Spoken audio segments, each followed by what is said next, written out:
Welcome back, everyone. Today we'll dive deep into OP principles in C#, focusing especially on operator overloading. We'll use the complex number exercise as a case study to see how these concepts come together to create powerful, reusable, and clean code. Let's break down the problem carefully. Objective: we're building a class complex number. The core of the problem is to provide public methods for performing standard complex number arithmetic: addition, subtraction, multiplication, and division of two complex numbers. Key enhancement: instead of using only methods like add, we want to overload operators so that developers can use natural syntax like C1 plus C2. We also need methods to calculate the modulus, or magnitude, the argument, or angle, and the complex conjugate of a complex number. The problem explicitly suggests providing functionality for operations involving complex numbers and real numbers, like complex plus double, complex minus double, and so on. While we could implement these as regular methods like addReal, the C# language allows us to use a more intuitive approach for arithmetic types, operator overloading. We should consider adding functionality for operations between complex numbers and real numbers, such as complex plus double, complex minus double, and so on. This suggests we might use operator overloading, which is a form of polymorphism, allowing us to use standard arithmetic symbols like plus and minus with our custom complex number objects. A critical requirement is handling edge cases, specifically division by 0 plus 0j. Our division methods must check for this and handle it appropriately, for instance, by throwing an exception. Finally, we need a comprehensive test suite to verify that our complex number class works correctly for all operations and edge cases.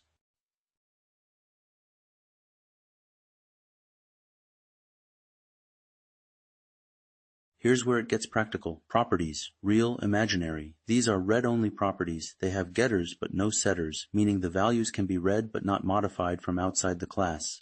The values are set internally, typically in the constructor. This is a strong form of encapsulation for immutable data. Constructors: the default constructor calls the parameterized one with 0, 0, toString method with override. We override the base class toString to customize how the object is printed. The override keyword tells the compiler we are replacing a method inherited from object. Operator overloading for plus and minus, public static, complex number operator plus. This is the heart of operator overloading. We define what happens when you write C1 plus C2. It's marked static because it acts on two objects. It returns a new complex number. This is a polymorphic behavior. We are giving a new meaning to the plus symbol for our custom types. Constructor chaining: the parameterless constructor calls the two-parameter constructor, passing 0 for both the real and imaginary parts. This avoids duplicating the initialization logic. This constructor takes the real and imaginary values and assigns them to the read-only properties. Polymorphism. By using override, we provide our own implementation of the toString method inherited from the base object class. This is polymorphism. The same method name behaves differently for our complex number objects. The implementation formats the complex number nicely as a plus minus bi.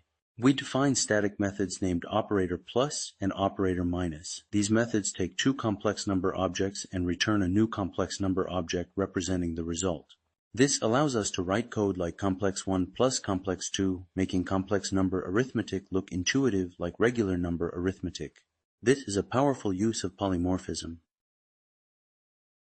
Multiplication, star. We use the standard formula. If y.real == 0 and y.imaginary == 0, throw new divide by 0 exception. This handles the edge case of division by 0 by throwing a divide by 0 exception, making the class robust. The code then implements the standard formula for complex number division. Key OOP practice: always handle edge cases inside overloaded operators to make them robust. Polymorphism. Again, these are implemented as static methods to allow using the star and division symbols directly with complex number objects. Modulus and argument methods. These methods encapsulate the mathematical calculations for the magnitude, real square plus imaginary square, and angle, a tangent square, imaginary, real. The user of the class calls C1.modulus and doesn't need to know the specific formula used internally. This is abstraction.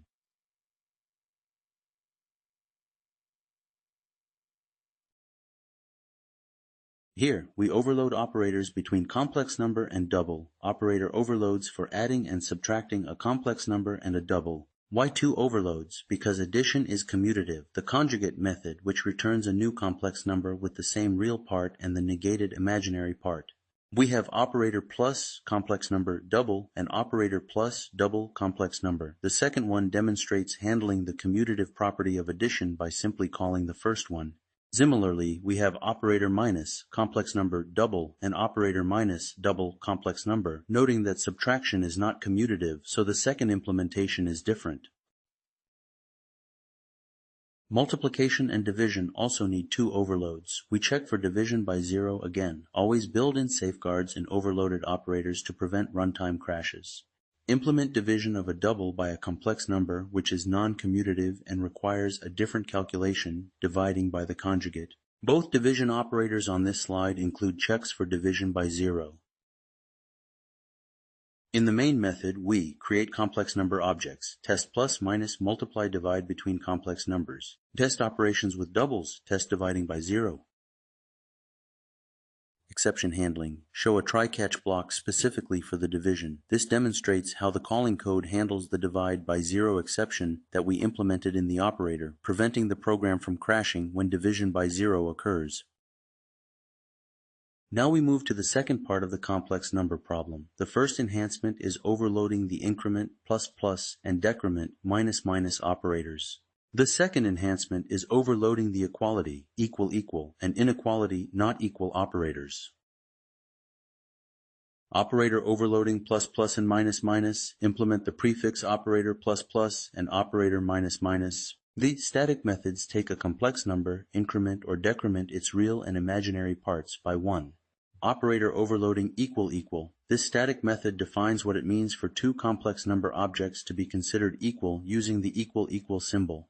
Instead of directly checking x.real equal y.real, which can be unreliable with floating point numbers due to precision issues, it checks if the absolute difference between the real parts and between the imaginary parts is less than a small tolerance value epsilon. This is the standard way to compare floating point numbers for practical equality.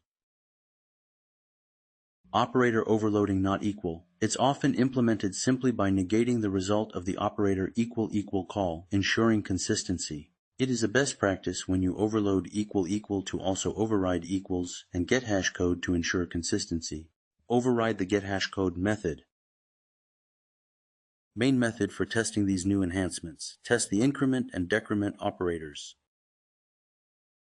Test equality comparison with floating point numbers. This problem on complex number demonstrates several advanced OOP concepts in C#, particularly operator overloading. We also reinforced encapsulation, constructors, and method design. Understanding how to extend the behavior of built-in operators and define object equality is crucial for creating custom types that integrate well within the language. Thank you for following along.